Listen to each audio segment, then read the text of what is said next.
All right. So we started talking about the evidence that Allah Tabaraka wa Ta'ala is the creator of everything, and that the actions of the slaves are something, and so Allah is their creator. And we talked about some references, Quranic references in this subject. In particular, the ayah, the 16th ayah of Surah Al-Ra'd. قُلِ اللَّهُ خَالِقُ كُلِّ شَيْءٍ. Say, O Muhammad, Allah is the creator of everything. We said this ayah is evidence that Allah is the creator of the deeds of the slaves.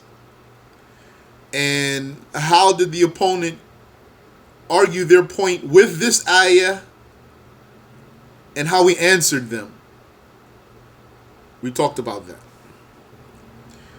Then we started talking about the intellectual arguments for our position, which is what? That Allah is the creator of the deeds of the slaves. The deeds of the slaves are amongst the things included in our saying Allah is the creator of everything. So this is where we're going to start reading. قال المؤلف رحمه الله, said the author, may Allah have mercy upon him. وأما الدليل العقلي, as for the intellectual argument or the intellectual evidence, فمن وجوه, that is from several perspectives or several facets. أحدها أن فعل العبد محدث. One of them is that the deed of the slave is an occurrence, a happening. فلا يترجح الوجود على العدم.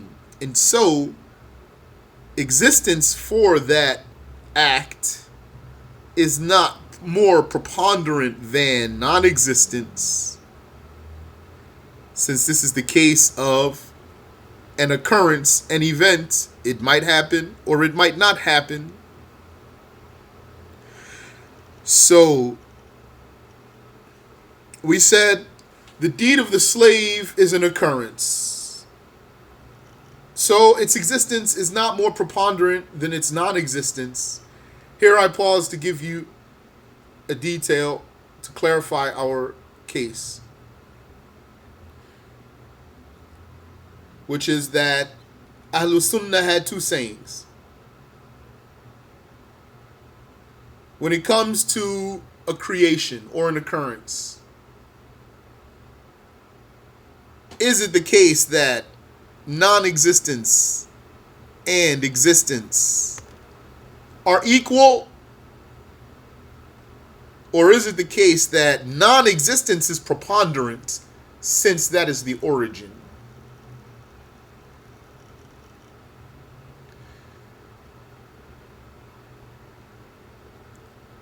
We say they're equal. According to the saying that non-existence is the origin, that makes our argument actually stronger,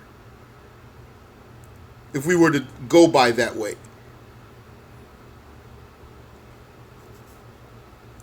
But we say that they are equal, and I gave you the example. They said because the existence and non-existence for a thing is like, the example of that is like a door being open or closed.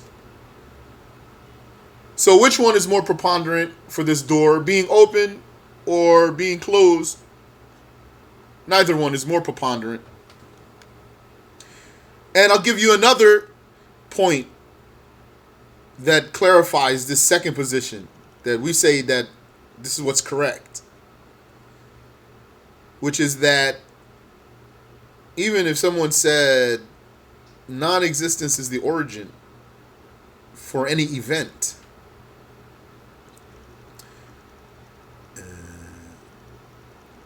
but even for it to exist at one time instead of another time,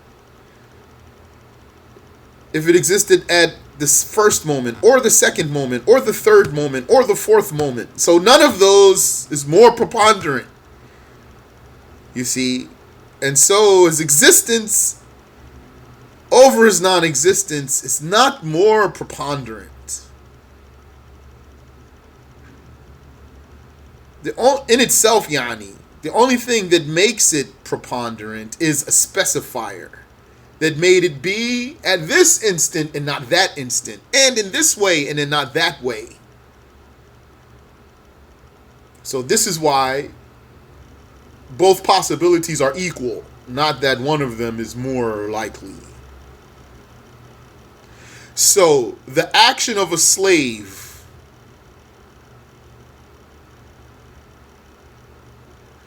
the deed of the slave is an occurrence. It happens, comes into existence.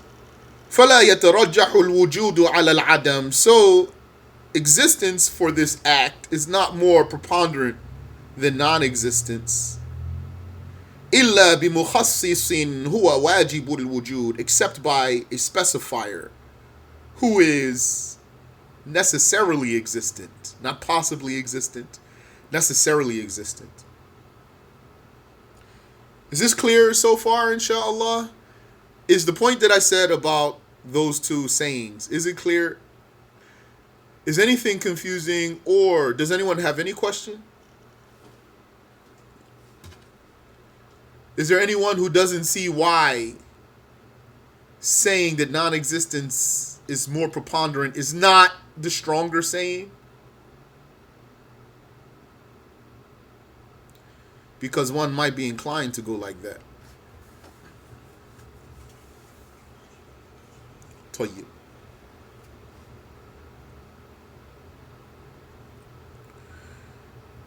وهو إيجاد الله تعالى. That specification is the creating of Allah Ta'ala. والخصم يساعدنا في إلزام هذا التعليل على الدهرية. And our opponent in this issue, those who said that the deeds of the slaves are not created by Allah, they assist us against the atheists by using the same argument. The argument that we're using against them, they use the same argument against the atheists. في إنكارهم نسبة وجود الأعيان إلى الله تعالى. When the atheists deny that Allah is the creator of the objects, the bodies, the objects, the entities or the things that have volume, the atheists deny that Allah is their creator.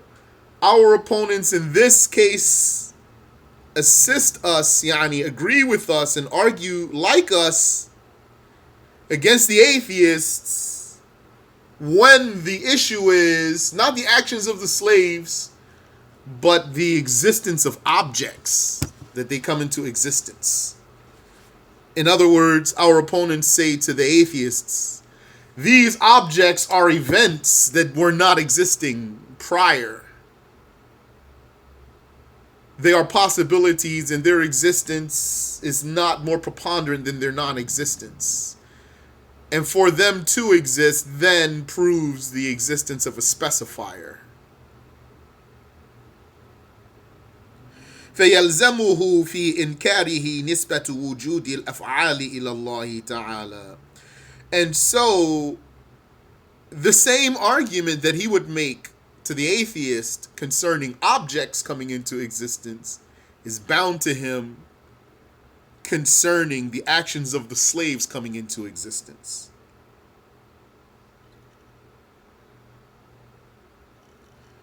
That is, his denying that Allah is their creator.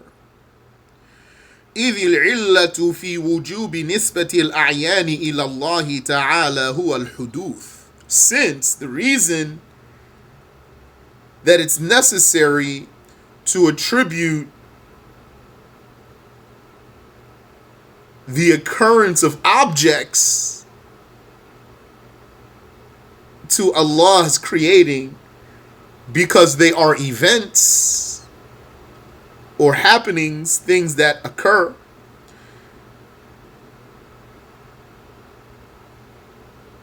وَذَلِكَ مُشْتَرَكٌ, and it's the same thing that exists for the deeds of the slaves. They are events that occur, that come existing in time. فَيَلْزَمُ الْإِشْتِرَاكُ فِي الْحُكُمِ, so it is necessary that they have the same judgment. والثاني أن علة المقدورية هي الإمكان. The second mental argument is that the necessary reason for something to be controlled or to be a subject of power, the necessary reason for something to be a subject of power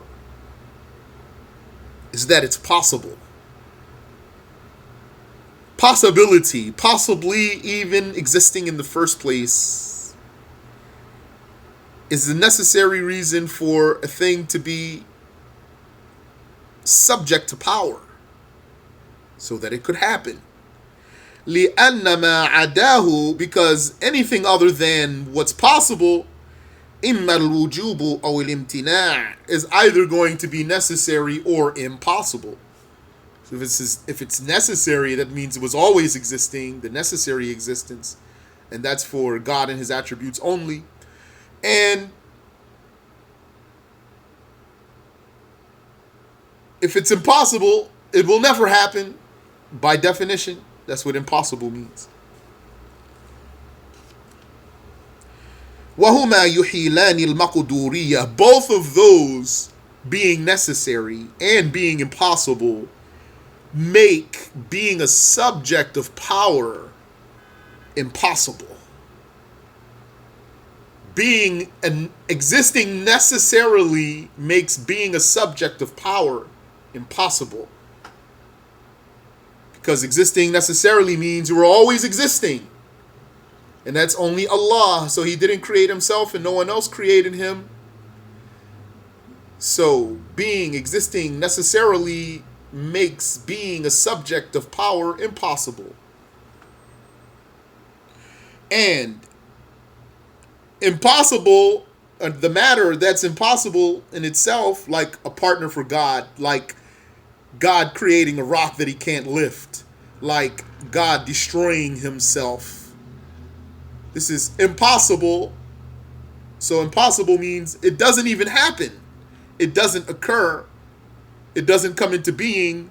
Then it would not be subject to any power. So the necessary reason for something to even be a subject of power is that it is possible. وَالْإِمْكَانُ وَصْفٌ مُشْتَرَكٌ بَيْنَ الْمُمْكِنَاتِ, and possibility is something shared between all possible things. Everything that is possible, anything that's described as possible could only have such a description if it has what? The attribute. What's the attribute here? Possibility. So anything that's possible shares the attribute of possibility. فيكون الكل مشتركا في صحة مقدوريته لله تعالى. So then every possibility shares in the validity of being subject to the power of Allah. Exalted is He. فلو اختصت بالبعض دون البعض لافتقر إلى تخصيص مخصص. So had the power of Allah been particular to some things and not others, then He would be in need of the specifications of a specifier. وَفِيهِ قَوْلٌ بِحُدُوثِ الْقُدْرَةِ الْقَدِيمَةِ, and that is to say that the eternal power is created. that would mean then that the eternal power is created. Because being limited, if something exists and is limited, then it's created. So if the power of Allah is limited, then it's created. But the power of Allah must be eternal because it's the power of God. So then that would mean that would be talking about the createdness of the eternal power. And that's impossible. وَفِيهِ أَيُضًا الْجَمْعُ بَيْنَ الْإِمْكَانِ وَالِاسْتِحَالَةِ فِي شَيْءٍ وَاحِدٍ. And that is a merger of possibility and impossibility concerning a single subject. إِذِ الْمُسْتَحِيلُ مَا يَمْتَنِعُ وُقُوعُهُ. Because the impossible is what is prevented from occurring. Is what is prevented, meaning what cannot occur. What could not occur. وَمَا يُؤَدِّي إِلَى الْمُحَالِ مُحَالٍ. And whatever leads to the impossible is itself impossible. فَإِذًا therefore لا يوجد شيء من الممكنات إلا بقدرة الله تعالى. There does not exist anything of possible things. There does not exist any possibility except by the power of Allah. Exalted is He